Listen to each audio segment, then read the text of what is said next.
কাজের মধ্যে এতটাই ব্যস্ত ছিলাম যে শেষ ২ মাস রান্নাঘরে ঢোকাই হয়নি। তাই অনেকদিন পরে একটু ফাঁকা হয়ে রান্না করতে ইচ্ছা করল। তো পিসি বলল, "মাছের মাথা আছে, কিছু একটা বানিয়ে ফেল।" তো রান্নাটা আমি ১ম বারই করছি, পিসির থেকেই শিখেছি এবং শিখে আমি করছি। এখানে আমরা কিছুটা গোবিন্দভোগ চাল নিয়েছি, যেটা 80% সেদ্ধ করে নিয়েছি। এবারে আমরা একটা কড়া বসিয়ে কড়াটা গরম হয়ে গেলে তার মধ্যে পরিমাণ মতো সাদা তেল দিয়ে দিলাম।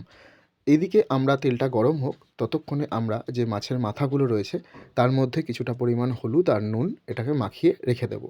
এবার এটাকে মাখানো এই যে দেখছো হয়ে গেছে। এবার আমরা তেলটা খুব ভালো করে গরম হয়ে গেলে তার মধ্যে অর্থাৎ কড়ার মধ্যে আমরা মাছের মাথাগুলোকে এইভাবে ছেড়ে দেবো, খুব সাবধানে। কারণ এই সময় কিন্তু ফটাফট কিন্তু কালী পুজোর বাজি ফাটতে থাকে। যাই হোক, এবারে এই মাছের মাথাগুলোকে খুব ভালো করে আমরা ভেজে তারপরে তুলে রাখবো। মাথায় রাখতে হবে কিন্তু খুব ভালো করে ভাজতে হবে, না হলে একটা আষ্টে গন্ধ বেরোবে। আর এইটাকে এইভাবে খুন্তি দিয়ে দিয়ে কিছুটা আমি ভেঙেও দিয়েছি।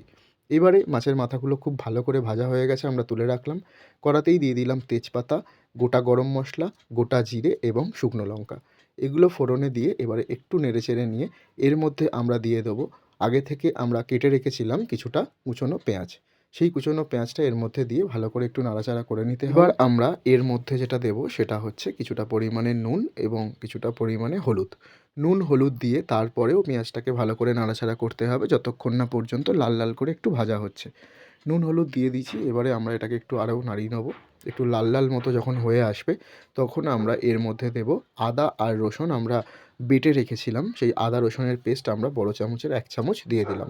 এই আদা রসুনের পেস্টটা দেওয়ার পরেও কিন্তু খুব ভালো করে এই আদা রসুনের গন্ধটাকে কাটানোর জন্য খুব ভালো করে একটু নাড়াচাড়া করে নিতে হবে। তারপরে যে যেমন ঝাল খাবে, এখানে একটু কমই ঝাল লাগে। তো গুঁড়ো লঙ্কা আমরা দিলাম। যেহেতু শুকনো লঙ্কা ফোড়নে দিয়েছি তাই বুঝে দেবে। এবারে আমরা ভেজে রাখা মাছের মাথাগুলোকে এর মধ্যে দিয়ে দিলাম। দিয়ে খুব ভালো করে এটাকে কষিয়ে নিতে হবে।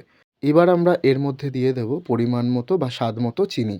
চিনিটা দেওয়ার পরেও আমরা একটু ভালো করে নাড়াচাড়া করে নিয়ে আমরা যে ভাতটা মানে সেদ্ধ করে রেখেছিলাম 80% গোবিন্দভোগ চাল অবশ্যই।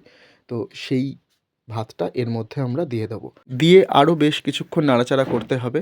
তো করার সময় আমার মনে হলো এ তো খুবই সোজা। আগে কখনো বানাইনি, খেয়েছি শুধু। তাই জন্য কখনো চেষ্টাও করিনি। তবে পিসির যেরকম বলেছে সেরকম আমি বানানোর চেষ্টা করেছি। আর বানাতে, বানাতে একটা জিনিসই মনে হচ্ছিল, এ তো আমি প্রায় ওই যেমন বাড়িতে ভাত ভাজা বানাই অনেকটাই সেরকম। এবারে একটু সামান্য জল দিতে হবে, কারণ না হলে কড়াতে লেগে যাওয়ার সম্ভাবনা থাকে এবং চালটাও একটু সেদ্ধ হবে। তাই জন্য অল্প একটু পরিমাণে জল দিয়ে এটাকে ভালো করে নাড়াচাড়া করে আমরা এটাকে মিনিট ৫ এর জন্য একটু ঢেকে রাখবো। মিনিট ৫ পর ঢাকা খুলে দেখে নেব। দেখলাম যে না, চালটাও অনেকটাই সেদ্ধ হয়ে এসেছে এবং জলটাও শুকিয়ে গেছে। এবারে এটাকে ভালো করে একটু নাড়াচাড়া করে নিতে হবে এবং এটা একদমই কিন্তু শেষ মুহূর্তে চলে এসেছে। এবার এর মধ্যে আর কয়েকটা উপকরণ দিলেই কিন্তু তৈরি হয়ে যাবে মুড়িঘণ্ট। তো এবার আমরা নাড়াচাড়া করে এর মধ্যে ২ টো কাঁচা লঙ্কা দিয়ে দিলাম, কিছুটা পরিমাণে গুঁড়ো গরম মশলা দিলাম। গোটা গরম মশলা যেহেতু দিয়েছি তাই গুঁড়ো অল্প পরিমাণেই দিলাম। আর দেবো পরিমাণ মতো ঘি। ঘি দেওয়ার পরে ২-১ বার নাড়াচাড়া করলেই কিন্তু এটা তৈরি হয়ে যায়। আর এটা বানানো যে এতটা সোজা এটা আমি কিন্তু আগে জানতাম না। এবার থেকে মাছের মাথা থাকলেই এইভাবে আমি মুড়িঘণ্ট ট্রাই করব। আর এটা সত্যিই খুব ভালো লেগেছিল সবার খেয়ে। আমি ভেবেছিলাম কেমন কী হবে, ১ম বার বানাচ্ছি, কখনো বানাইনি আগে।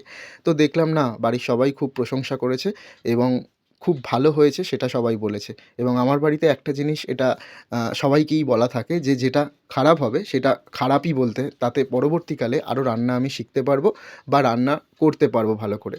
তো যাই হোক, এই যে দেখছো একদম রেডি হয়ে গেছে মুড়িঘণ্ট মাছের মাথা দিয়ে। তো এটা তোমরাও বাড়িতে বানিও, আশা করছি ভালো লাগবে এবং কেমন লাগলো রান্নাটা অবশ্যই জানিও।